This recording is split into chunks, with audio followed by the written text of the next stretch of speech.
Last time we looked at issue 0 of the Golden Age of the Sith, which mainly served as a launching point for the true narrative.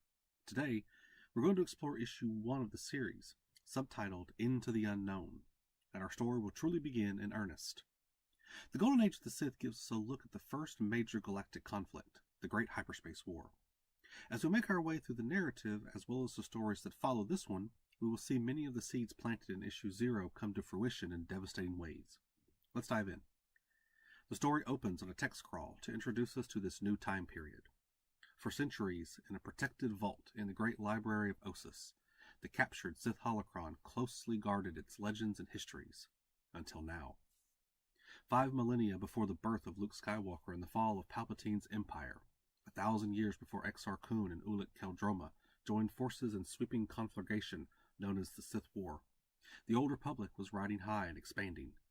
It was a time when the great Jedi Knights had tamed a mere portion of the galaxy, a time of rugged frontiers.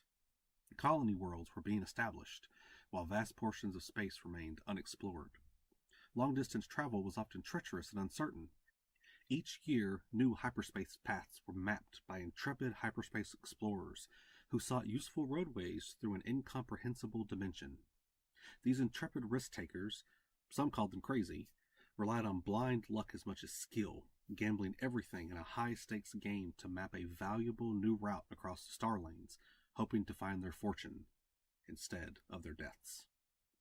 Our story opens several months after issue 0 concluded. Gav and Dori Daragon are fulfilling their promise to map new hyperspace routes in memory of their parents, using their inherited ship, the Starbreaker 12. Despite their noble intentions, however, they are not very successful at this venture, quickly amassing debts to several unscrupulous individuals, including Arba the Hutt. Many of their prospective routes are chosen based upon Jori's hunches. The Daragons are able to traverse many of the paths that Dori recommends, but very few of them pass the standards of the Navigators Guild, due to their dangerous nature.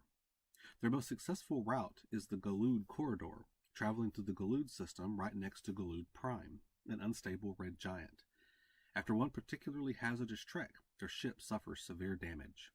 They are able to limp back to Koros Major, where Arba repairs Starbreaker 12, but the Hutt holds the ship until they are able to pay for the repairs.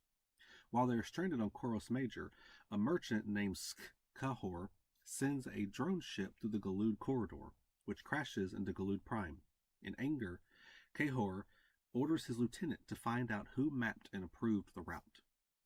While traversing the streets of Senegar, the siblings spot Empress Teta and her Jedi advisors Odin and Mehmet Nadil moving through the city.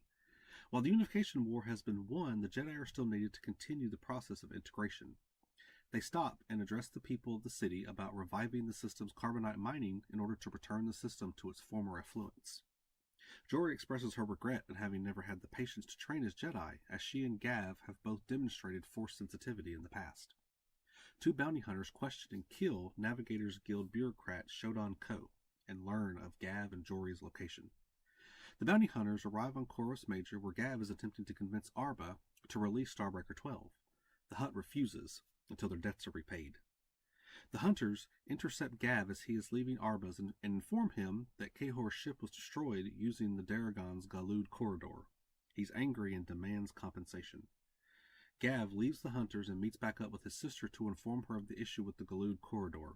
The 2 bounty hunters intercept them, and their disagreement turns violent. The siblings run through the streets of Senegar with the hunters in hot pursuit, before being caught in a dead end. Luckily for them, Odin and Mehmet Nadil happen to be passing by and notice the commotion. The 2 Jedi intervene, killing one of the hunters but allowing the other to get away. Nadil tells the Daragons that they are in danger there on the planet and they need to leave. The Daragons rush back to Arba's shipyard and flee in the Starbreaker 12. As they enter space, they encounter a number of security ships intent on stopping them from leaving.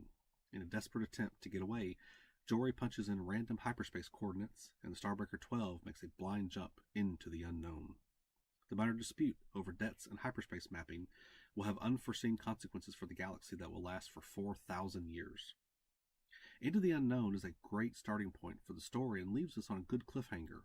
We get to see Gav and Dori in their career as explorers, and we get to see Odin once again, if not a little too briefly, and we are left anticipating something big.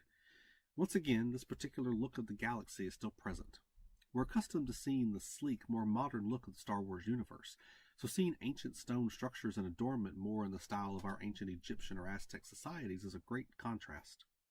Gav and Dori are interesting characters who are just trying to make their way in the galaxy and make their mark on the future. As it will turn out, they do just that, but not in the way they intended.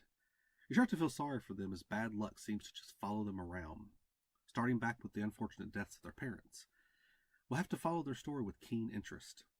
Next, we'll look at issue number 2 and come face to face with the Sith Empire. Thanks for watching.